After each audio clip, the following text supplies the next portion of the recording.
So I teased this last week, but we're starting a brand new series, and it's called Sound Mind.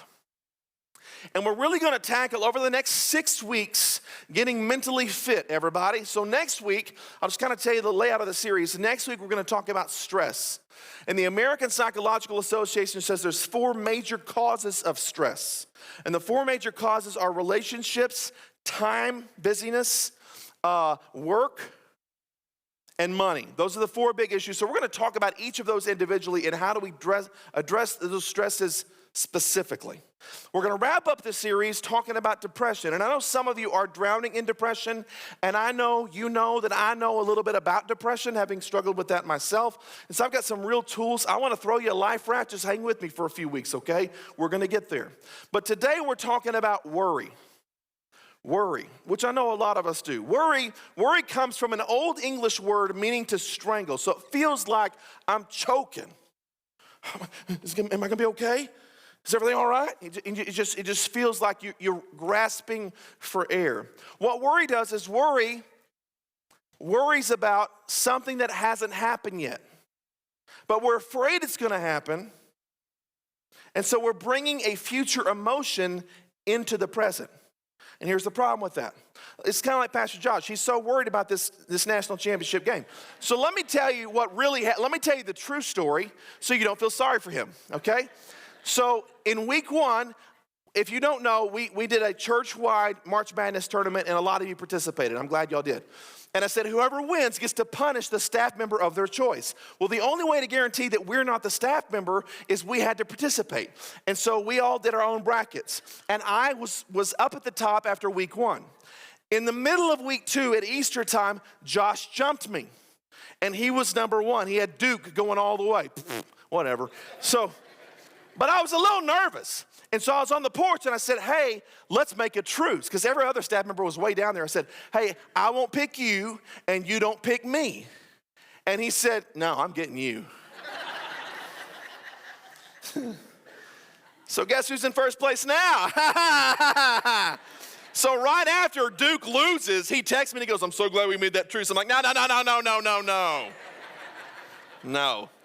I was going to get Lyles. I'm definitely getting green. He's going to drink milk from a cow's udder. I'm so excited about that. Video's coming. All right. But here's what's the problem is when you're anxious, when you're worried about something and it doesn't happen, you've worried in vain. And if you worry about something and it does happen, then you're just going to worry 2 times. So you do what Jesus says, you just don't worry.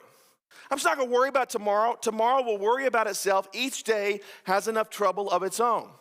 He would say in the same sermon, he says, hey, can any one of you by worrying add a single hour to your life? In other words, you're putting a future emotion onto today. Don't do that. The text I really want to rally around is one that's very familiar. Even if you're new to church, you probably have heard somebody quote this to you. It's Philippians 4, 6, and 7. But it's a very famous text, but I really want to look at this maybe in a way that you haven't before. Paul says, don't worry about anything, but in everything, not good things, bad things, small things, or big things, but literally in everything, through prayer and petition with thanksgiving, let your requests be made known to God. And the peace of God, which surpasses every thought, or some translations say, which passes all understanding. In other words, if peace and understanding are in a race, peace will get there first. I have peace embrace me even when I don't fully understand the situation I've got myself into. So this tells me, question God, why is this happening to me? And at the same time have peace and sleep like a baby. Okay? So the peace that passes every thought will guard your hearts and give you a sound mind in Christ Jesus. And I want some of that peace. I want peace that I don't even understand, but I got it. And Paul knew a lot about worry. In fact, 2 chapters before, he talks about his own anxiety. So here in Philippians 4, he can speak with authority and say, hey, don't be anxious, don't worry. I have worry, but don't worry. And I can say this because I've figured out this whole worry thing. And he had every reason to worry. When he's writing this to the church at Philippi, he's writing it from prison. He'd been arrested for being a Christian. And there was an emperor at the time named Nero who was a ruthless leader, and he would do just insane things, inhumane things to Christians. He would feed them to lions. He would put them on the ends of stakes. He would put tar in their hair and set their hair on fire.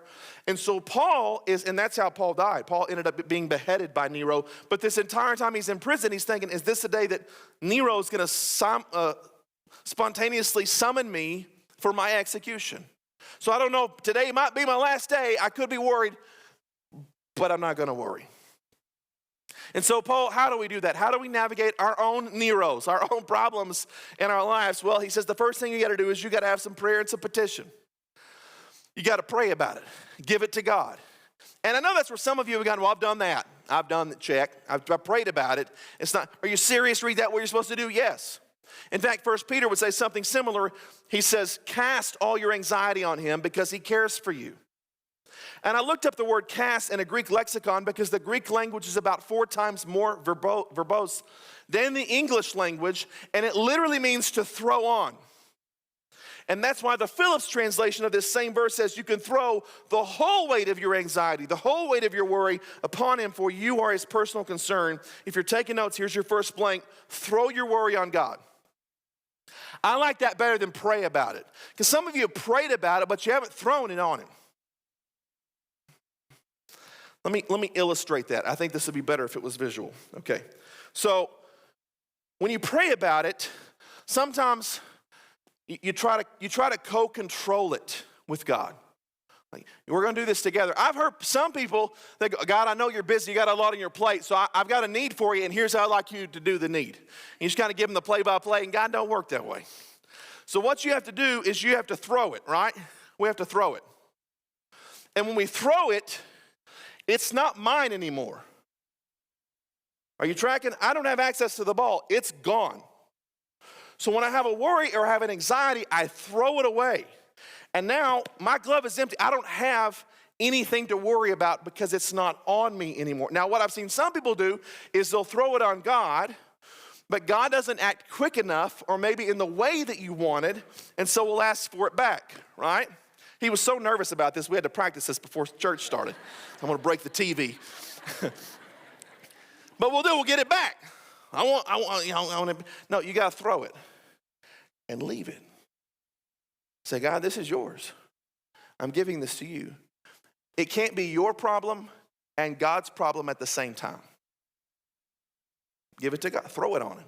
Cast it on him. And I understand that that's difficult. I do, because oftentimes the area we worry about the most is the area we trust God the least. And so I understand that we want to hold on to it, but that's where the petition part comes in. When you look up the word petition, it's saying, I have a need, but I don't have the resources to fill this need, and so I'm going to cast this on you. I'm asking you in your complete omnipotence to meet this need, O Lord. So throw it. Now here's a second thing that Paul, again, who understood worry, said, don't do it. I should be worried. I'm not worried anymore. Here's a second thing. Don't worry about anything, but in everything through prayer and petition with thanksgiving. And that's the part that I think a lot of us miss, or the part that we omit. We've got to be not only throwing our worries on him, but we got to get grateful too. We got to get grateful. Now, here's what's interesting about ingratitude, is that when I'm looking in the mirror, I can see anger, I can see my insecurity, I can even see nervousness, I can see afraid. I can't see ingratitude. That's tricky. I can't see that in the mirror. And if I told any of you, you're really ungrateful, I think most of you would probably get defensive. I'm not ungrateful, I'm so grateful. I told my husband 3 weeks ago, thanks for taking out the trash. Okay. Right? We almost, you don't like hearing that. And some of you are so excited that your spouse is here to hear this message. You're like, oh, I'm so glad because they're so ungrateful. And you can see it very easily in other people, but it's really hard to see in yourself. Ingratitude's interesting. So yesterday, I got to honor and send home my friend Wicker Hayes. Some of you know Wicker, know his wife Jackie and his son Hayden. But he had a going home service yesterday. And earlier in the week, Jackie came to visit my office, and I said, what are you going to miss most? And I asked for permission to share this. I said, what are you going to miss most about Wicker? And she said, just the little things that he did for me. He made me breakfast every morning, and he made me laugh every day. And he was always cutting up and telling jokes. And I didn't ever tell him how grateful I was. And I don't think I even realized how grateful I was until he got dementia and couldn't do those things any longer. And I remember going to Good Life and just pleading with him and saying, I'm so grateful for you. But isn't that true? And I'm not knocking Jackie because that's everybody in the building. We all almost have an expectation, especially of our family and our spouses. The first time they ever cooked us a meal, we're so excited, guys. We're like, oh, this is amazing. But then they do it with such regularity and they do it so often that you don't appreciate the hour long that they've spent in the kitchen every night making you something to eat. Or ladies, you just have come to expect your lawn to be perfectly manicured, but you don't realize that your husband is working all day and coming home and now working all evening to make the yard look that way. And it feels good when you come in and all you have to do is go, hey, the yard looks awesome. Thank you. It goes a long way. This text I'm going to show you is one that has really kind of arrested my heart when it comes to my own ingratitude, because I'm preaching to me too. This is out of Luke 17. It says, now on his way to Jerusalem, Jesus traveled along the border between Samaria and Galilee. And as he was going into the village, 10 men who had leprosy met him. Now, we don't talk a lot about leprosy in 2024 because we don't have lepers in Western civilization anymore. There are some lepers still, but not really anywhere near us. But leprosy was a highly communicable skin disease. And if you contracted leprosy, you would lose your fingers and your toes, perhaps the end of your nose. And it was so contagious that the moment that you got it, you would be excommunicated from your entire family, friends, everybody that you knew, your business. You lost it all. You couldn't hug your kids, tell them goodbye, kiss your wife, say, honey, I hope I get to see you again some. Oh, you're done. That's over. And you would be put in a leper colony with other people who shared your disease. It was awful. And if you ever were out in public, you had to yell, unclean, unclean. So people around you they didn't have leprosy, wouldn't come anywhere near you. Embarrassing. So these 10 lepers see Jesus from a distance and they called out in a loud voice, Jesus, hey, there's Jesus. That's the one that's a miracle. Hey, Master, have pity on us. And when he saw them, he said, go show yourselves to the priests. What's interesting about this, in the Old Testament law, the priest was the one that if a leper's leprosy miraculously left their body, there was nothing medically they could do, but if the leper's leprosy left their body miraculously, they could show themselves to the priest, and the priest was the only one who could say, yep, you're good, you're clean, you can go back to your family, go back to your business. And so he goes, go show yourselves to the priest, which is interesting because he hadn't healed them yet. And this goes back to the first thing Paul was talking about in Philippians 4. You got to trust God with your worry. Like at some point, you just have to throw it on him and just trust that he's going to take care of your need. And so what did they have to lose? They start walking, and as they went, they were cleansed. Can you imagine this scenario? So they're walking, and they're like, rot is renewed, skin starts to form, death turns to life, despair turns to joy. Guys, look at my fingers. Oh, you're healed. We're all healed. And they're all just flipping out because now they can go kiss their wives for the first time in years. They can embrace their children and have them sit in their laps. They can have a business exchange and have a handshake to seal, like they have their health back. And how exciting that must have been. I mean, it's overwhelmed with excitement. And one of them, when he saw he was healed, came back praising God in a loud voice. He threw himself at Jesus' feet and he thanked him. And he was a Samaritan. So one of the guys, as excited as he is to see his family and to hug his kids and to see his wife and start his career back, he goes, I got to go back. And he goes back and he tells Jesus, thank you, thank you. And Jesus asks, were not all 10 cleansed? Where are the other 9? Has no one returned to give praise to God except this foreigner? And in this exchange, Jesus highlights the tension that there's a problem. There's an unfinished loop. Something is left undone. And when God does something great for us, we need to go tell him thank you. We wouldn't even think about this story as a story of ingratitude had the one not come back. But because the one came back, we think about the other 9 and we're all, they're so ungrateful. Can't believe that. Can't believe they would not do that. But how many hundreds and hundreds of people did Jesus heal who never came back and thanked him? They do what you and I do. We take the blessing and we run with it. And what's crazy about this is if we were to chase down those 9, chase them, hey guys, hey, I know you're so excited. You look great. I know you're pumped to go see your families. You haven't seen them in years. Aren't you grateful though for what Jesus has done for you? I promise all 9 would go, oh, we're so grateful. We are so, I couldn't be more. I have all these grateful thoughts coming up my heart. Thank you, Jesus. I'm so happy. But the problem is they probably felt it. They just didn't express it. And inexpressed gratitude communicates ingratitude. So we feel it. If you were to pin me in a corner, Pastor Reed, are you thankful? Yeah, I'm so grateful. But if I don't communicate it, I am communicating ingratitude. And so we have to communicate it. So I'm asking you this question: are you willing to go back in your key relationships of life, especially your relationship with God, and say, thanks? Instead of worrying about your car and if it's going to make it another 1,000 miles because it's a junk, thanking God and say, God, I'm thankful I have a car. I'm in the top 4% of world wealth because I own my own transportation. Instead of worrying about your home and if you're going to make rent or if you're going to get evicted, God, I'm so thankful that I've never been homeless. I'm so grateful I have a roof over my head, and if I ever were homeless, I won't be homeless because I have lots of friends on whose couches I could crash. Thank you for a roof over my head, for clean water in my faucet and electricity in my light bulbs. Thank you, Jesus. Every time you worry about your life, think about the billion plus people who would trade places with you in an instant if given the opportunity. God, I'm so blessed. What am I worried about? I'm so grateful for all that you do for me. But we don't. We worry. I want you to start thinking God. Just start praising him. I love this.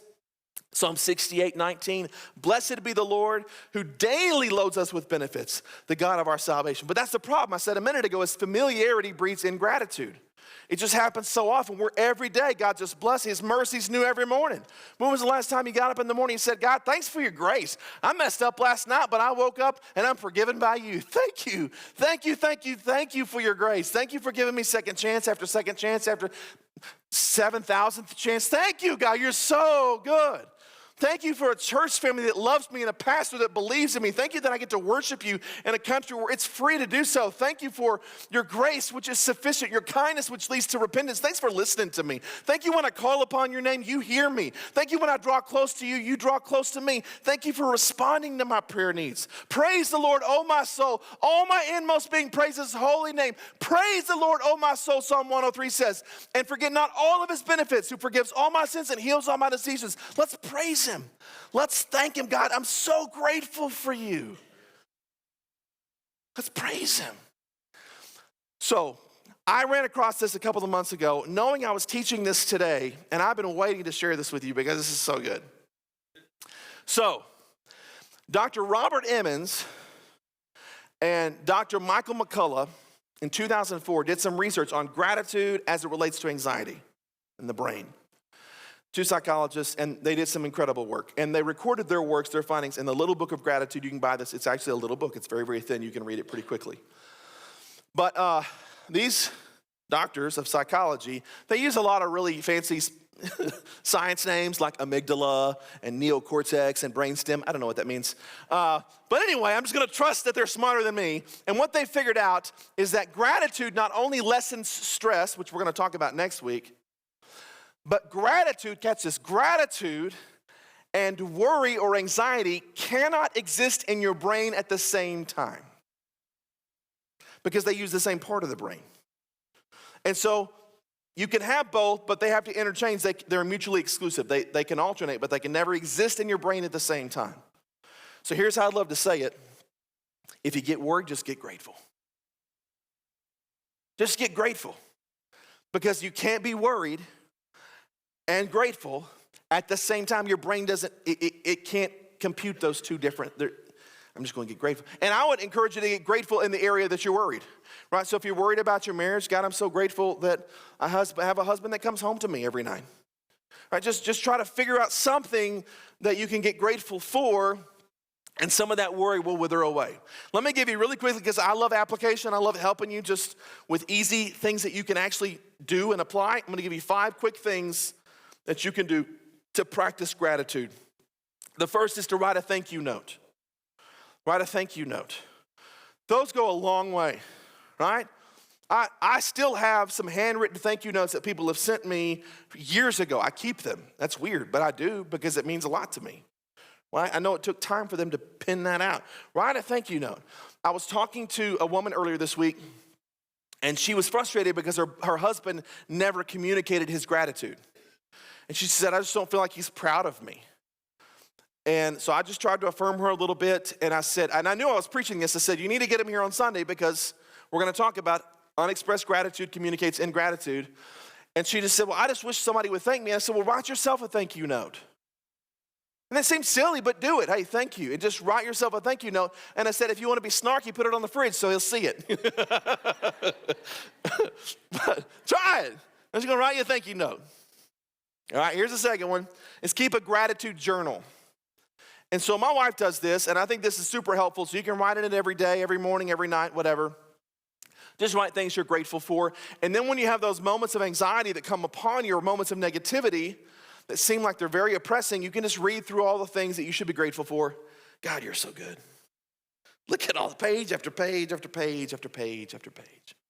Okay, keep a gratitude journal. Here's the third one. Count your blessings. I've done this a lot, especially in November with my kiddos, is I will say, hey, let's all, November 1, I'll say, it's Thanksgiving month. Let's all name one thing we're grateful for. And we all have to name something different. And then day 2, we have to name something else that we're grateful for, and you can't repeat what somebody else has already said. Well, that's pretty easy till November 28th. And you're like, thank you for the carpet. Like just anything. You're just trying. But it makes you really think, God, what am I grateful for? And you really start stretching yourself. Do that. Just say, hey, we're going to come up with 3 blessings, 3 things we're grateful for this week. And just thank God for them all week. Here's the 4th one. Thank your friends and family for specific reasons daily. What's interesting is I had your notes created, started to print them. I stopped the printing process because I wanted to include the word daily. And I was like, I want, because it needs to be every day, right? Where you just, okay, every day. Just find something. Hey, honey, I always have clean underwear.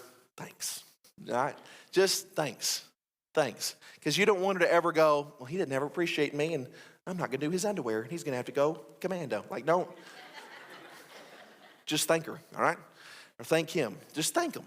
It'll go a long way, I'm telling you. You're having problems in your marriage, this will start to heal your marriage if you'll have an attitude of gratitude. Here's the last one. Identify one thing to be grateful for in moments of negativity. So in those moments where you feel like I'm getting a little worried, again, you can't be worried and grateful at the same time. So just find one thing. Just, God, thank you for this. And watch the worry go away. All right. You know what I'm grateful for? We don't have to pay for our own sins, everybody. I'm so grateful. That's good news. We talked about that last week, celebrated it on Easter, but I'm still grateful for it today. Every Sunday, I'm grateful for Christ's sacrifice on our behalf. Because we all sin and fall short of the glory of God, and because of that sin, we deserve death, eternal death, hell. And hell's not a place God sends people he's mad at. Hell's a place where you pay for your own sins, but they've already been paid for by Jesus' sacrifice on the cross for you and for me. I want to give you an opportunity to accept Jesus today. We had somebody in the first service that said yes to him. We had 157, come on, over the last 2 weeks. Somebody here might need to do that today. So I'm going to pray for you. The Bible says if you confess with your mouth, Jesus, your Lord, and you believe in your heart, God raised Jesus from the dead, you will be saved. Would you bow your heads and close your eyes? And if you want to pray that prayer, you can pray this under your breath with me. But just pray something like, Lord Jesus, I'm so grateful that you took my place on the cross. You died for my sins. You were buried when I should have been buried. And you rose again, beating death, beating hell, and giving me life. I believe that. And I'm surrendering my life to you. I'm making you not only my Savior, but my King. You're on the throne now. I want to follow your ways. I'm asking you to lead me. from this day forward, my life is yours. And it's all possible in one name, the name that is above every name, Jesus Christ, that this is possible. Amen. Amen. If you prayed that prayer, and I know maybe one of you did, I want you to text me the word saved to this number, 325-221-3001. It's just going to send you a text back asking for your address. And we're going to send you a resource in the mail, another short book, but really helpful book that will help you take another step in this new journey with God. Okay? So if you do that for me, I'll be so grateful.